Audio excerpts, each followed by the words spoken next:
రామో విగ్రహవాన్ ధర్మ శరీరము ధరించి దిగివచ్చిన ధర్మమే శ్రీరామచంద్రుడని శ్రీ సీతారామస్వామి వారి ఆలయ ప్రధాన సేవకులు బాబుస్వామి అన్నారు. తిరుచానూరు బజారు వీధిలో గల శ్రీ సీతారామస్వామి వారి ఆలయంలో పుష్పయాగ మహోత్సవం సోమవారం రమణీయంగా నిర్వహించారు.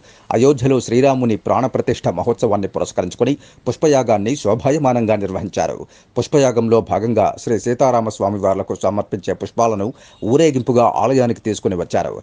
ప్రత్యేకంగా అలంకరించిన శ్రీ సీతారామ లక్ష్మణ ఆంజనేయ ఉత్సవమూర్తులకు వివిధ రకాల పుష్పాలతో శోభాయమానంగా పుష్పయాగాన్ని నిర్వహించారు. భక్తులందరూ భక్తి పారవశ్యంతో జై శ్రీరామనే నామస్మరణలతో శ్రీ సీతారామస్వాముల వారిని మనసారా దర్శించుకున్నారు.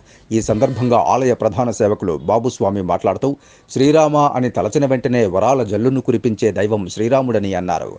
శ్రీరాముని జీవన ప్రయాణం ప్రతి మానవుడు అనుసరించదగినదని కొనియాడారు. అయోధ్యలోని శ్రీరాముని ప్రాణ ప్రతిష్టకు పోలేని వారి కోసం ఆలయంలో పుష్పయాగ కార్యక్రమం చేపట్టడం జరిగిందని తెలిపారు. ప్రజలందరూ శ్రీ సీతారాముల వారిని దర్శించుకుని శ్రీరాముని పరిపూర్ణ అనుగ్రహం పొందాలని కోరారు. ఈ కార్యక్రమంలో శ్రీ సీతారాముల వారి ఆలయ సేవకులు ప్రవీణ్, కృష్ణమూర్తి, శ్రావణ్, సత్య విజయ, బాలాజీ, రుద్ర, చంద్రశేఖర్, సుదర్శన్, పట్టాభి తదితరులు పాల్గొన్నారు.